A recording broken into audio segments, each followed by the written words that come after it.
Welcome back. Today we're talking about how to stay calm when your child is not calm. And here's the part most parents miss.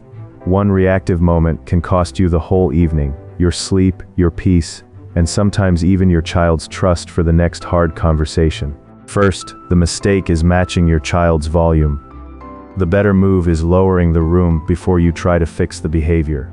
Second, stop trying to win the moment, because winning the fight can still lose the connection you need for cooperation. Third, replace long lectures with one short sentence that a stressed child can actually hear. Fourth, swap scary threats for firm choices, because boundaries work better when they sound calm and predictable. And fifth, build a tiny reset routine before the next meltdown, because calm is much easier to practice before you need it. Here's the first swap. Don't match your child's volume, speed, or panic. Do make your body slower than the room.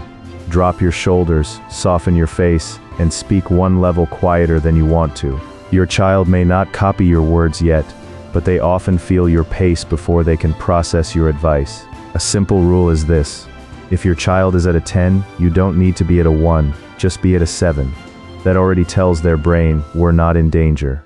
Then you can say, I see you're really upset, I'm here, we will solve this when voices are lower. The second swap is big. Don't turn the meltdown into a courtroom where you prove you're right.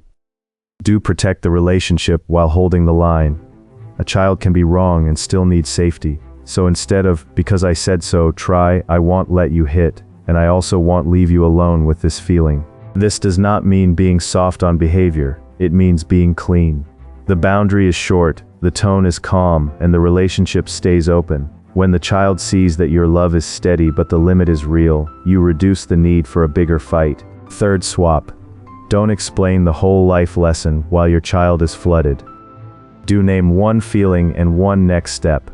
Something like, you're disappointed because playtime ended. First breathe with me, then choose pajamas.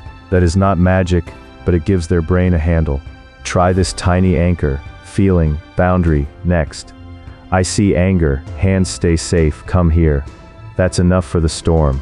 The teaching can come later, when your child can actually remember it, and you can say it without sounding like a disappointed podcast. Fourth swap. Don't say consequences you can't calmly follow. Do give two choices you can actually support. Instead of, if you don't stop, no fun ever again, try, you can walk to the bathroom, or I can carry you gently. Either way, teeth are happening. The trick is that both choices lead to the same boundary. You're not asking, would you like to cooperate today?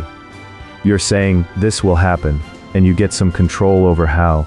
That small control often lowers resistance, because the child doesn't feel completely cornered. Fifth swap.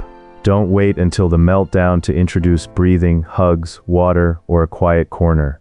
Do practice the reset when everyone is already okay. 30 seconds after breakfast is enough. One hand on belly, one slow breath, one phrase. When feelings get big, we slow down first. And here's what I do tonight. Pick one phrase, one calm spot, and one boundary sentence before you need them. Not a perfect parenting system, just a tiny plan. Because when your child is not calm, the goal is not to become a perfect parent. The goal is to become the safest adult in the room. If this helped, subscribe for the next video where we'll build a simple 5-minute family reset routine you can use before school, bedtime, or any high-stress part of the day. So here's the real question. In your home, what is the hardest moment to stay calm in right now? Bedtime, homework, leaving the house, or screen time? Tell me in the comments, because that tells us what system to build next.